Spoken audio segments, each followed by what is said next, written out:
آج احمد فراز کی ایک غزل لے کر حاضر ہوا ہوں کہ یہ فاصلہ جو پڑا ہے میرے گماں میں نہ تھا، کہ اب کی بار زمانہ بھی درمیاں میں نہ تھا۔ کوئی بھی نظم چمن ہو یہ ہم نے دیکھا ہے، سحر کا نغمہ سرا شام آشیاں میں نہ تھا۔ کہ جس کے ہاتھ میں پتھر کماں میں تیر نہ ہو، کوئی بھی ایسا میرے شہر مہرباں میں نہ تھا۔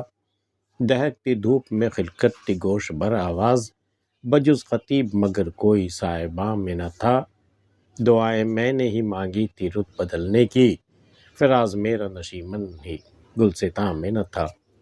یہ فاصلہ جو پڑا ہے، اب کی بار جو ہمارے تمہارے بیچ جو فاصلہ آ گیا ہے نا، یہ میرے شان و گمان میں بھی نہیں تھا کہ کبھی کسی دن ہم اتنے دور ہو جائیں گے ایک دوسرے سے، ایک فاصلہ آ جائے گا۔ یہ فاصلہ جو پڑا ہے میرے گمان میں نہ تھا، کہ اب کی بار زمانہ بھی درمیان میں نہ تھا۔ اس سے پہلے تو ہم الزام دیتے تھے زمانے کو کہ زمانہ بیچ میں آ گیا اس لیے ہم لوگ دور ہو گئے، اس بار تو زمانہ بھی نہیں ہے بیچ میں، پھر ہم لوگ کے بیچ فاصلہ کہاں سے آ گیا؟ یہ فاصلہ جو پڑا ہے میرے گمان میں نہ تھا، کہ اب کی بار زمانہ بھی درمیان میں نہ تھا۔ کوئی بھی نظم چمن ہو یہ ہم نے دیکھا ہے، چمن کا چاہے کوئی بھی نظم ہو، ضبط ہو، جو بھی ہو، کوئی بھی قانون ہو ملک میں، لیکن ہم نے یہ دیکھا ہے کہ کوئی بھی نظم چمن ہو یہ ہم نے دیکھا ہے، سحر کا نغمہ سرا شام آشیاں میں نہ تھا۔ جس نے صبح میں نغمہ چھیڑا، گیت گایا، شام تک وہ اپنے آشیاں سے غائب ملتا ہے، وہ غائب کر دیا جاتا ہے، پتہ نہیں کہاں فنا ہو جاتا ہے وہ۔ کوئی بھی نظم چمن ہو یہ ہمیں دیکھ، چاہے ملک میں جس کا بھی قانون ہو، یہ چیز ہم نے مستقل دیکھی ہے کہ کسی نے بھی سحر کا نغمہ گایا تو وہ اپنے آشیاں میں نہیں رہا۔ سحر کا نغمہ سرا شام آشیاں میں نہ تھا، کہ جس کے ہاتھ میں پتھر کماں میں تیر نہ ہو، کوئی بھی ایسا میرے شہر مہرباں میں نہ تھا۔ میرا شہر نہایت مہربان ہے، ایسا کوئی بھی فرد نہیں جس کے ہاتھ میں پتھر نہ ہو، ایسا کوئی بھی نہیں جس کے ہاتھ میں تیر اور کمان نہ ہو، اتنا مہربان شہر ہے ہمارا۔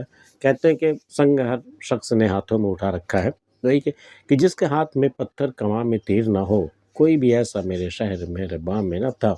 دہکتی دھوپ میں خلقت تھی گوش بر آواز، دہکتی دھوپ کا عالم ہے خلقت، عوام، لوگ، گوش بر آواز، آواز پہ کان دھرے ہوئے، پورے توجہ سے کسی کی بات سننا۔ تو دہکتی دھوپ میں خلقت تھی گوش بر آواز، اس دہکتی دھوپ میں بھی ایک خلقت جمع تھی، وہاں لوگ تھے وہاں جمع، اور وہ لوگ بالکل پورے دھیان سے باتیں سن رہے تھے، بجز خطیب مگر کوئی صاحبہ میں نہ تھا۔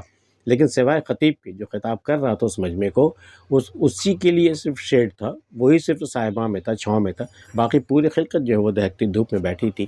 پتہ نہیں وہ کون سی بات کہہ رہا تھا، جو لوگ اس قدر انہماک، اس قدر منہمک ہو کر کے سن رہے تھے کہ اسے یہ بھی نہیں خبر ہوئی کہ دھوپ کس قدر دہک رہی ہے۔ دہکتی دھوپ میں خلقت تھی گوش بر آواز، بجز خطیب مگر کوئی صاحبہ میں نہ تھا۔ دعائیں میں نے ہی مانگی تھی رت بدلنے کی، فراز میرا نشیمن ہی گلستاں میں نہ تھا۔ ہم نے دعا مانگی تھی یہ رت بدل جائے، اب یہ بہت دنوں سے ایک ہی رت ہے، تو یہ رت بدل، یہ موسم بدلنا چاہیے۔ ہماری دعا قبول ہو گئی، دعا اس طرح قبول ہوئی، گلستاں سے ہم بھی نکالے گئے، میرا نشیمن بھی، میرا گھونسلہ بھی نکال دیا گیا، رت بدل گئی۔ دعائیں میں نے ہی مانگی تھی رت بدلنے کی، فراز میرا نشیمن ہی گلستاں میں نہ تھا، اور میرا ہی نشیمن گلستاں میں نہیں رہا۔